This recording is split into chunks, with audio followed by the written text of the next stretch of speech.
No es raro que hablemos de crisis de la democracia, del ascenso de los populismos, de la polarización, de la grieta, de las noticias falsas y del complicado papel que juegan en todo esto las redes sociales.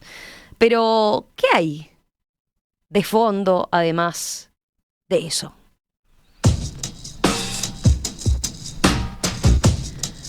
¿Pueden existir factores más profundos para los problemas políticos que estamos viendo por todo el mundo? La visión de Miguel Pastorino es que la cuestión responde a una desintegración de una cultura común y de mínimos éticos compartidos que antes teníamos, a lo que se suma el creciente individualismo. Habla de una crisis de la memoria colectiva. ¿Qué significa esto? ¿Cómo se relaciona con la tan mentada posverdad? ¿Hay formas de recuperar esa cultura común? Bueno, les proponemos hoy una mesa de filósofos en formato unipersonal. Estamos en comunicación ya con Miguel Pastorino, ustedes lo conocen bien, doctor en filosofía, docente en la Universidad Católica, además coordinador de la mesa de filósofos. Miguel, ¿cómo estás? Buen día, un gusto recibirte. Buen día, gracias Romina. Sí, hoy un poco particular porque justo además estábamos coordinando, pero esas cosas que pasan en estas fechas entre los problemas de salud, las agendas, se complicó medio último momento, pero bueno, lo importante es no dejar a los oyentes sin la mesa. Exacto. Hablar un poco de filosofía. Bueno, y para eso vamos a tomar justamente un artículo que escribías hace algunos meses en Diálogo Político, ¿verdad? Donde planteabas este tema. A ver, te empiezo preguntando, yo ahí lo adelantaba. En líneas generales, antes de entrar en la situación en la que estamos, ¿cuál es la importancia de la memoria colectiva en una sociedad? ¿Qué papel juega, digamos? Bueno, a ver, creo que todos tenemos lo habremos escuchado hasta en el liceo o en la escuela, esas frases como que quedan como en una especie de lugar común, pero que tienen su sabiduría detrás de que es muy peligroso para un pueblo no tener memoria, ¿no? Al igual que para una persona, porque uno solo puede construir siempre un mejor futuro cuanto mejor conoce su pasado y mejor comprende su presente, ¿no? Tanto a nivel individual como colectivo. Entonces, sin lugar a dudas, que la pérdida o la desconexión con la memoria cultural obviamente nos prepara para cometer errores que deberíamos conocer, en primer lugar, pero también hay otro tema, y es que el pasado común, las tradiciones comunes, la herencia cultural, por más que cada generación la tenga que repensar, criticar, pero la tiene que conocer. Uh-huh. Porque cada generación es crítica con la generación anterior y con las anteriores, pero de todas maneras, de algún modo es un mundo que recibe para mejorarlo y hacer algo con él. El problema es cuando estás flotando en la nada. O sea, cuando lo único que tenés es el futuro por delante sin raíces. Hasta la sabiduría más popular sabe que cuando un árbol no tiene buenas raíces, al primer viento que viene, ¿no? Se cae. Veía una frase que de tu artículo lo sintetiza muy bien. Dice, bueno, todos los que han hecho meritorias de construcciones, transformaciones y renovaciones de la herencia recibida, conocían muy bien el pasado y sabían sacar de él lo mejor para impulsarse hacia el futuro. Pero cuando se confunde la deconstrucción con demolición y renuncia al propio suelo, se queda entonces uno flotando en la nada, a merced de cualquier viento y sin orientación. A ver, para vos, ¿por qué sostenés que esa memoria colectiva está en crisis? ¿Por qué sostenés que, o en qué lo ves, que se está resquebrajando, se está rompiendo, se está perdiendo? Bueno, lo he visto por dos lugares. En primer lugar, hay muchos filósofos y pensadores que están hablando de eso. Te diría, por ejemplo, algunos antropólogos que lo plantean desde el plano teórico, pero basado en estudios también sociales, de que, y después la otra forma es la experiencia personal, pero empiezo por los teóricos. La cuestión de que la fascinación con la aceleración y ciertas palabras mágicas que no cuestionamos como innovación, que dan el dogma, por supuesto, y no cuestionado de que las cosas si son nuevas son siempre mejores, lo cual es muy cuestionable en muchos campos, porque una cosa es el progreso científico-técnico, que obviamente no siempre nos ha traído, digamos, un mundo con más ventajas, pero otra cosa es que eso no siempre significó un progreso ético o un progreso humano en todos los campos. Esa es una ingenuidad que tenemos, ¿no? Uh-huh. Entonces, pero este impacto con la aceleración, como que las cosas si son más rápidos son mejores, de algún modo genera un descrédito por todo lo que es del pasado. Y esto tiene que ver porque hay distintos tipos de saberes o distintos tipos de conocimiento. Hay un conocimiento que tiene que estar innovando siempre, que es el científico técnico. De hecho, en los papers de ciencia hay uno que puede refutar a uno que salió hace una semana. Pero hay otro tipo de conocimiento, como el de la filosofía, por ejemplo, donde Platón sigue siendo tan actual como hace 25 siglos. Y no es viejo, en el sentido despectivo. ¿Por qué? Porque las cosas que planteaban estos pensadores siguen interpelándonos y nos siguen obligando a pensar. Entonces, hay ciertos tipos de conocimiento que obviamente van quedando obsoletos. Pero el problema es pensar que todo lo que es conocimiento pase por esa misma tabla. Y es confundir formación con información, es confundir tener conocimiento con tener datos, y eso es un error grave, porque yo puedo tener muchos datos y tener una mente muy mal formada para interpretar esos datos, ¿no? Entonces, claramente la fascinación con la aceleración, muchos autores dicen, está yendo, digamos, muchas veces de la mano con una crisis de la valoración de otro tipo de pensamiento y de reflexión. Entonces, y eso hace que obviamente, entonces, ¿para qué querés saber historia si no es útil?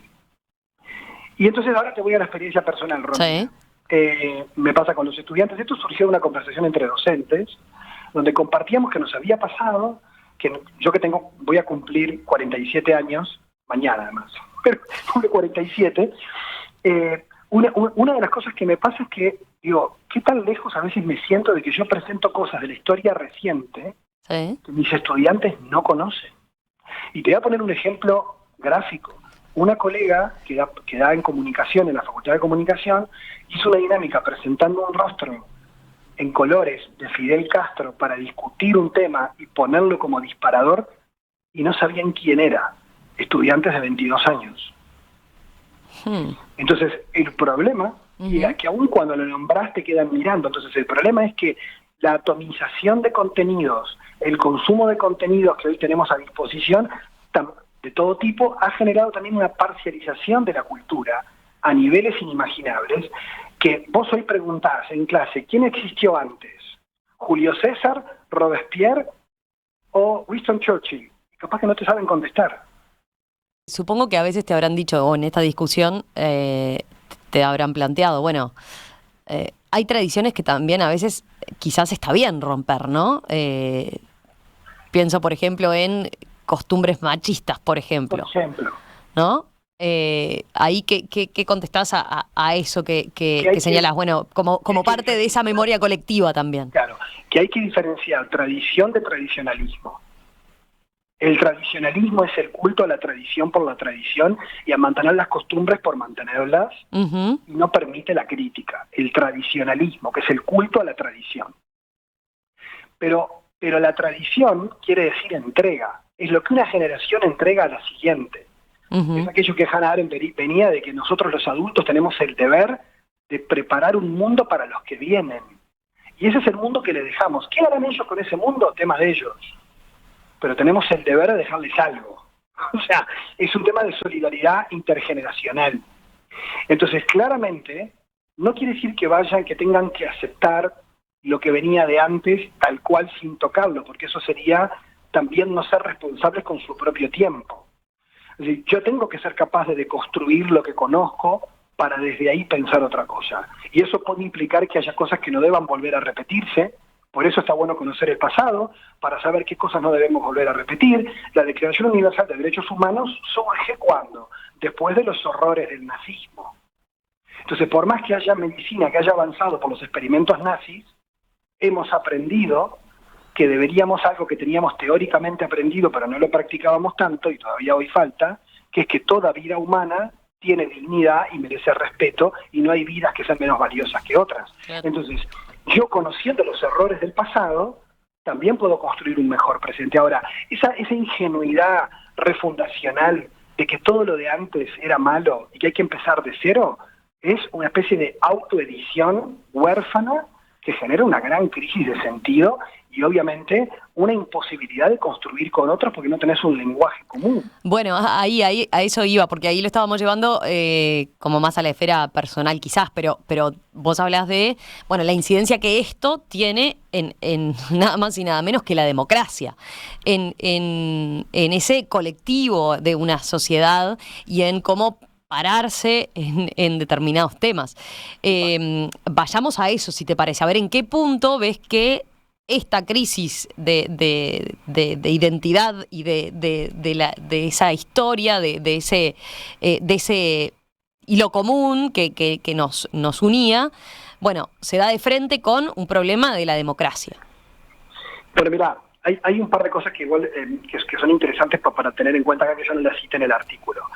Margaret Mead, una antropóloga feminista conocida en los años 70, ya planteaba algo muy interesante, y es que cuando se da un cambio cultural entre dos generaciones, muy radical por la aceleración de los cambios, es como si vos te mudaras con tus hijos a otro continente nuevo, y un continente completamente desconocido, digamos, que no tenés ni idea, ¿no? Como un planeta nuevo, si se quiere. La nueva generación no le va a interesar que vos le cuentes cómo era tu vida en el continente anterior. Y vos te vas a sentir además en desventaja con la nueva generación porque te va a costar más adaptarte al nuevo continente que ellos que ya crecen allí. Por lo tanto, lo que ya ve es que el problema del descrédito del pasado tiene que ver, o sea, se vuelve más radical cuanto más rápido es el cambio cultural. Uh-huh. O sea, lo ve como fenómeno, no es que haga un juicio de valor, ¿no? O sea, y el fenómeno uno lo puede percibir, que puede haber una distancia cultural en que una generación siente de que los adultos no tienen nada para aportarle. Entonces, una cosa es que vos puedas ser crítico con lo anterior, otra cosa es que vos pienses, tengo que empezar de cero, lo cual es muy ingenuo, y hay un filósofo liberal chileno, Carlos Peña, que justamente habla de esto, habla de, hoy en día asistimos a personalidades que tienen que autoeditarse. Me llama la atención la imagen, ¿no? Como que tienen que autopensarse desde cero, lo cual, por eso hay tanta crisis de sentido, porque las tradiciones siempre dieron sentido. Y ahora yendo a ¿la democracia en qué se sostiene? Se sostiene en valores compartidos. Las instituciones democráticas que sostienen la democracia, las instituciones, dependen de la credibilidad en esas instituciones.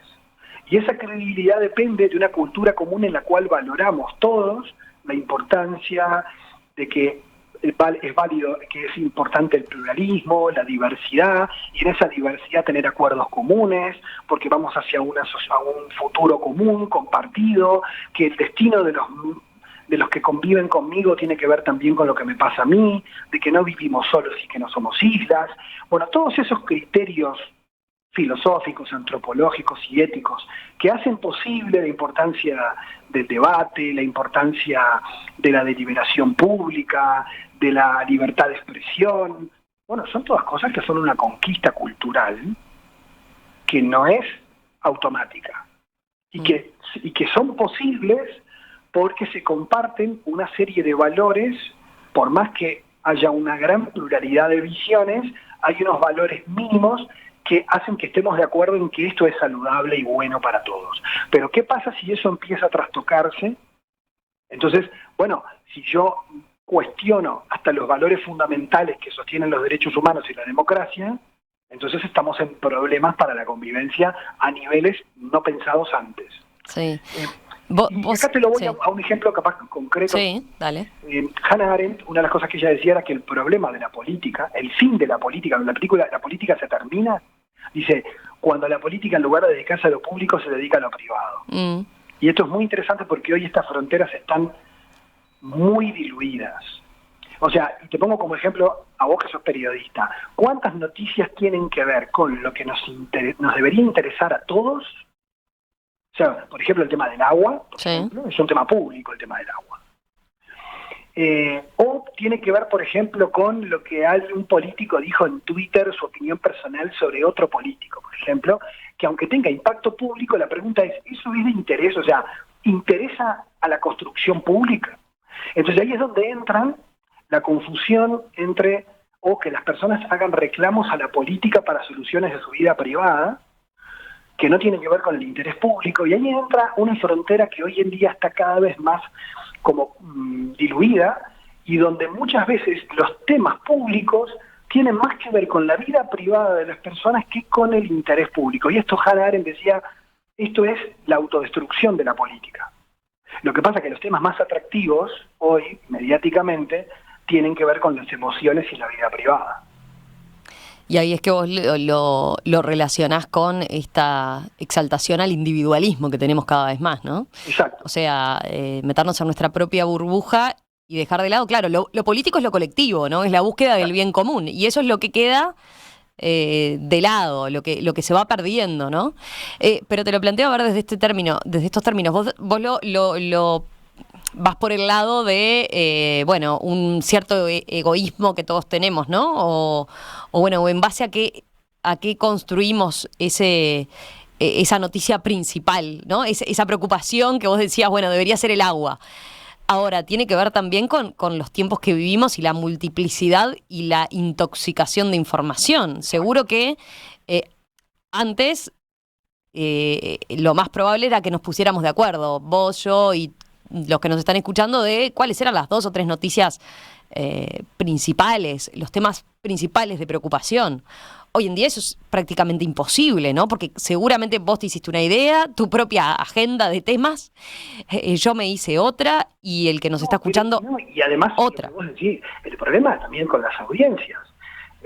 Creo que es de conocimiento público que de repente el país lo que más tiene clic es TV Show, o sea, lo que el consumo, digamos, de noticias es mucho más masivo en cosas que no son de repente de tanta relevancia política y que son la vida privada de un cantante o no, es decir, si quedó embarazada o si sí. divorció, ¿no? Y esas cosas son de un consumo masivo. Claro.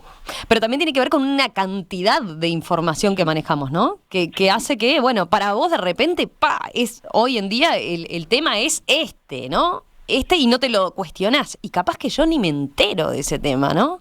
Exacto. O ni lo valoro, ni lo considero. Y ahí cada vez vamos perdiendo más puntos de conexión, entonces. Nos vamos alejando un poquito más. Byung-Chul Han en uno de sus ensayos habla sobre el tsunami informativo, diciendo es imposible digerir toda la información que somos capaces de generar y por lo tanto eso genera también una mayor dispersión, desatención e incapacidad para enfocarse en lo que debería ser importante, digamos, a nivel de interés común, ¿no? Entonces, claro, eso genera también una permanente dispersión. Además, que Hannah Arendt también hablaba sobre cómo se crea una sociedad totalitaria. Vamos viendo en la región todos los problemas que hay de crisis democrática, sea del lado político que sea, y eso tiene que ver justamente también, ella lo dice cuando escribe los orígenes del totalitarismo en la década del 50, habiendo conocido los totalitarismos, el fascismo, el comunismo, el nazismo, lo que dice es, cuando los individuos están totalmente encerrados en resolver sus propios intereses y el otro desaparece, lo público desaparece, entonces es mucho más seductor que venga alguien a resolverme los temas que a mí me interesan al precio de la libertad, ¿no? Y ahí es que se va el origen del fascismo, el totalitarismo y todos los sismos en ese sentido, ¿no? Exactamente, porque en realidad es como si uno pudiera como aceptar naturalmente que como lo que me importa son mis cosas, lo que le pase a los demás no es mi problema. Pero el tema es que sí es mi problema porque, ¿no? Como dijo un escritor también, cuando vinieron por los otros, no me importó, hace toda una elección de personas, y dice, ahora vienen por mí, pero ya es tarde.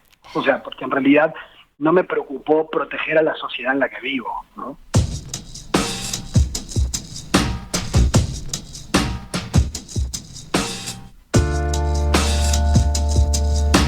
Miguel, a ver, yo comenzaba la conversación enumerando un montón de cuestiones que estamos acostumbrados a hablar últimamente cuando hablamos de crisis de la democracia, ¿no?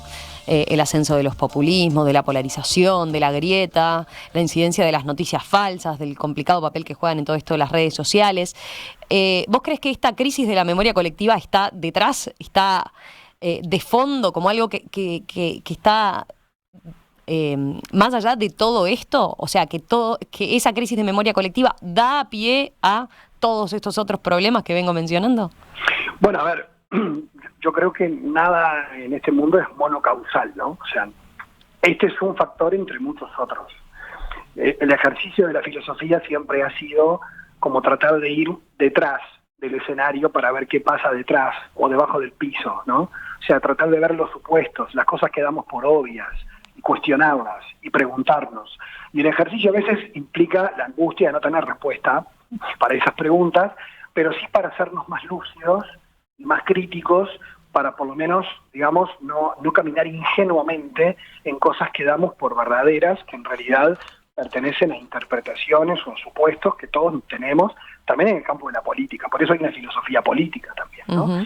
Entonces, claramente la crisis de la memoria se retroalimenta, digamos, con un culto a la aceleración y a la rapidez. Decía Kierkegaard en el siglo XIX que la comunicación iba a ser tan rápida cada vez más, y eso que no conoció el siglo XX, ¿no? O sea, que iba a ser tan rápida que llegaría el día en que no habría nada para decir, por la rapidez con la que estás hablando, ¿no? Entonces, eso nota que a veces las personas leen los titulares, con suerte gente que lee un poco más te lee el copete, y si con suerte una minoría te lee el artículo completo.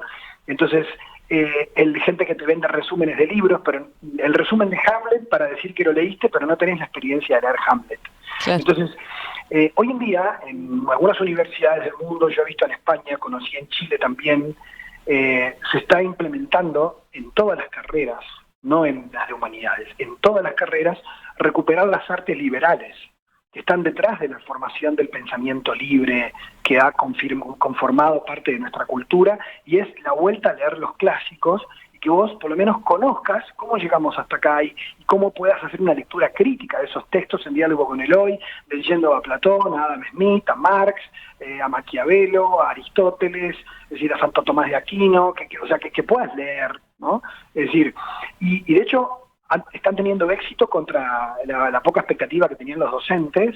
Y bueno, y ahora nuestro rector de la UCO hace poco estuvo ahí en el programa de ustedes hablando de esto también, ¿no? O sea, de cómo queremos implementarlo también. Y creemos que en el ámbito de la educación, el poner en contacto con las artes liberales, con el pensamiento crítico que genere ese tipo de competencias y habilidades que tienen que ver con la vida, no solo con la inserción en el mercado laboral, y con tener profesionales más lúcidos y personas que puedan vivir en una sociedad que construyan no desde cero. Entonces, un tema es la educación, y un peligro que yo veo en la educación muchas veces se ve en el mundo cuando se deja de lado la filosofía, en algunos programas, por ejemplo en España, que hubo un lío bárbaro, y en otros países donde se la ve como algo inútil, por ejemplo, ¿no? Uh-huh. Y bueno, como que el conocimiento especulativo lo que importa es lo práctico. Entonces, claro, no nos cuestionamos que estar dominados por una mentalidad hiperpragmática también puede ser nocivo para la vida social y para la vida profesional, porque te impide la capacidad de ser crítico con los supuestos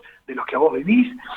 Qué importante es que la gente sepa ciencia, por ejemplo, como que tengamos divulgación científica. ¿Por qué? Porque con la cantidad de pseudociencia que hay, de pensamiento mágico y de teorías negacionistas de todo tipo, bueno, la ciencia no es solo para los científicos. Está bueno que todo el mundo tenga acceso al conocimiento científico, que no se lo debe confundir solo con el conocimiento técnico, práctico, utilitario.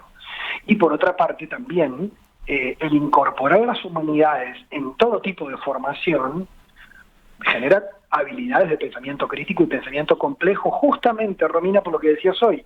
La polarización tiene que ver con una sociedad donde estamos tendiendo a pensar en forma simple, en forma elemental, porque pensar cansa, reflexionar parece que cansa, y entonces dámela fácil, y entonces si me la das fácil, hay buenos y malos, y el mundo es blanco y negro, y no hay grises, no hay matices, no hay complejidad. Es más cómodo ubicar al otro en un lugar para poder pensar, creer que lo entiendo. Y entonces, claro, esto después en la política, donde se necesita debate de nivel, uno puede ver que los últimos debates políticos parecen monólogos, donde cada uno se escucha a sí mismo, pero no refuta el argumento del otro, ¿no? Y eso tiene que ver con la pobreza, digamos, en el ámbito del pensamiento. Mira, a ver... Quedamos colgados. No, estaba mirando porque justo te iba a hacer la pregunta para redondear, pero este oyente lo plantea de forma genial. Dice en este caso Sebastián, Gran mensaje y diagnóstico sobre el presente de Miguel, que comparto totalmente. Dice, lo felicito por su lucidez y agradezco su difusión. Le preguntaría cómo se hace para cambiar esta realidad y mejorarla a futuro, siendo que, en mi humilde opinión, la inmensa mayoría de nuestros líderes, políticos, religiosos, sindicales, empresariales, son incapaces de superar sus miserables disputas ideológicas o de poder y mirarse más allá de sus ombligos y pensar, por ejemplo, en periodos mayores a 5 años. A ver, ahí ya lo lleva al terreno de los líderes, pero yo te decía en la tanda, bueno, ¿cómo salimos de esta lógica? Vos decías, planteabas un ejemplo claro en la educación, ¿no? Esta vuelta a lo de antes, a esos clásicos para leerlos, para repensarlo y crear el espíritu crítico. ¿De qué otra manera se puede revertir este círculo en el que estamos? Está estudiado en Estados Unidos, en 2 universidades, que se ha demostrado que la capacidad de mantener una conversación larga y profunda con otro se desarrolla en la habilidad de leer libros largos también. Si vos solo lees en pantalla plana, te volvés mucho más multitask y vivís saltando de una cosa a la otra, con lo cual tampoco tenés capacidad de reflexión profunda, no la desarrollás. Uh-huh. Entonces hay habilidades que se desarrollan que no todo tiene que ser entretenido, porque también si compartimos la educación en que tiene que ser solo entretenimiento, o sea, también hay habilidades que se desarrollan con esfuerzo. Entonces, como en el entrenamiento deportivo, entrenar, yo que entrené durante años, o sea, el sacrificio es parte de los buenos resultados. Entonces, son palabras que parece que incomodan hoy. Eso por un lado. Ahora, contestando al oyente, y le agradezco el comentario, porque entiendo que además lo que yo intento hacer es repetir un poco y pensar con otros, cosas que ya otros han pensado, pero que a mí me dejan pensando, y no es que tenga la respuesta, porque no la tengo, pero sí he reflexionado sobre la actividad política. Uh-huh. Y he conversado con algunos políticos, y donde yo veo esto, de que así como en la educación podemos hacer algunas cosas que ayuden, también en los medios de comunicación se puede también aprovechar esa responsabilidad, porque hay una ética en la comunicación también elegimos los contenidos, qué comunicar, qué cosas priorizamos en una agenda de contenidos. Entonces, bueno, ¿qué queremos que a la gente le ayude a pensar? Y eso son opciones también de políticas comunicacionales. Y después, en el ámbito de lo político, claro que muchos políticos, como todos nosotros, están sumergidos en la adicción a los celulares, en una cultura narcisista, súper emotivista, más sensibles a su mundo emotivo que a pensar el bien común de acá a 20 años. Entonces, claramente que la política requiere acuerdos a largo plazo si queremos vivir mejor, claramente, pero todo eso requiere algo mucho más amplio, y es que cada uno desde el lugar en el que está, esto es lo que yo creo, uh-huh, desde la profesión que ejerce, puede, si toma conciencia de estas cosas, puede hacer pequeños cambios, haciendo más visible esta necesidad, colaborando más con el pensamiento reflexivo, colaborando más con el debate profundo, serio, con el debate de ideas, que no es una velada boxística, no es un partido de fútbol, es un intercambio de ideas, con aprender a respetar a todas las personas y aprender que puedo enriquecerme debatiendo con mi adversario. Que en política tiene que haber adversarios, pero no enemigos. O sea, no estamos en guerra. O sea, el otro es un adversario que está bueno que me genere polémica y que me haga que me desafíe, ¿no? Que me desafíe, pero que me desafíe para que juntos podamos hacer una por el bien mayor para aquellos, claro, a quienes representan, ¿no? Entonces, a ver, no se va a cambiar esto, pero claro, una de las cosas que dice Byung-Chul Han sobre la política es: siempre se mintió en política. O sea, eso no es nuevo. Uh-huh. El problema con la posverdad es que hoy hay gente que cree su propia mentira. O sea, niega los hechos. Eso ya es una enfermedad muy grave de la comunicación y de la política, ¿no? Entonces, eso sí debería preocuparnos y ver qué hacemos para no dejarlo pasar, ¿no? Pero bueno, ahí también está una ciudadanía lúcida, que eso es un poco la utopía que tenía Habermas, y muchos le han criticado que es un poco irrealizable, pero la utopía de pensadores como él de la escuela crítica es el ideal de que la democracia se sostenga, es que tengamos una sociedad lúcida, formada y crítica, para que todos en igualdad de condiciones tengan la posibilidad de presentar sus argumentos y ser escuchados. Pero eso requiere un cambio de mentalidad en la educación, que no puede ser una educación instrumental al mercado para insertarse laboralmente y pensar de modo meramente utilitario, como si formar a una persona para la vida no fuera también tan o más importante que pensar solo en la inserción laboral. Por más que lo otro también sea importante. ¿no? Pero ¿qué tipo de ciudadano estoy formando? Y eso es una pregunta que no puede, digamos, eludirse, por ejemplo, si se van dejando de lado las humanidades, o como en algunos países la filosofía va quedando como una cosa exquisita para los que les gusta. Cuando formar en pensamiento crítico, hay países que han optado por la filosofía para niños, arrancar desde pequeños. Y te cierro con esta pregunta que a mí me encanta siempre de la filosofía para niños, que es, ¿cómo ayudo a alguien a pensar desde pequeño? No le tengo que contestar a todas las preguntas como un maestro ciruela, ¿no? Como, sí, mira, yo te cuento. A veces está bueno de hacer la pregunta, y un filósofo para niños que se dedica a la filosofía para niños cuenta este ejemplo, que yo siempre lo repito porque me gusta, y es que un niño va a un museo y le pregunta al papá, mirando la imagen de la Gioconda, ¿por qué sonríe esta señora? Y un papá que lo ayuda a pensar le va a dar una respuesta de momento inventada o que él cree que sabe. La mejor forma de ayudar a pensar es decirle al niño, ¿y tú por qué crees que está riendo? Y ahí al niño le explota, ¿no? Es decir, la creatividad Total. Y las ideas. Entonces, es decir, ¿queremos ayudar a pensar o no queremos ayudar a pensar? Y obviamente que en eso le hacemos un bien a la sociedad, pero a ver, no creo que haya una respuesta así que venga de arriba, ¿no?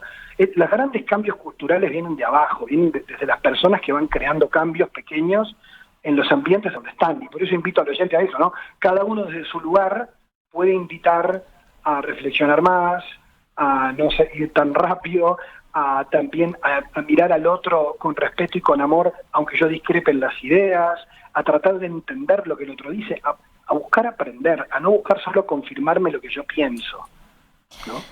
Miguel, buenísima esta charla, como siempre. Nos dejaste a varios pensando entonces en ese granito de arena que podemos aportar cada uno, complejizando entonces esta situación. También pienso, por suerte hay movidas en torno a, rescatar ciertas cuestiones culturales que nos hacen mirar el pasado, pero sobre todo eso, ¿no? A cómo salir de esa lógica que planteabas, que deriva en muchos temas que hemos abordado, ¿no? En esta mesa de filósofos, que implica eso, pensar más, complejizar la cosa y plantearse seguramente muchas más preguntas que respuestas, como hacen ustedes, los filósofos. Miguel, gracias. Gracias a vos. Que empieces lindo el cumple, entonces. Con una mesa ampliada. Dale.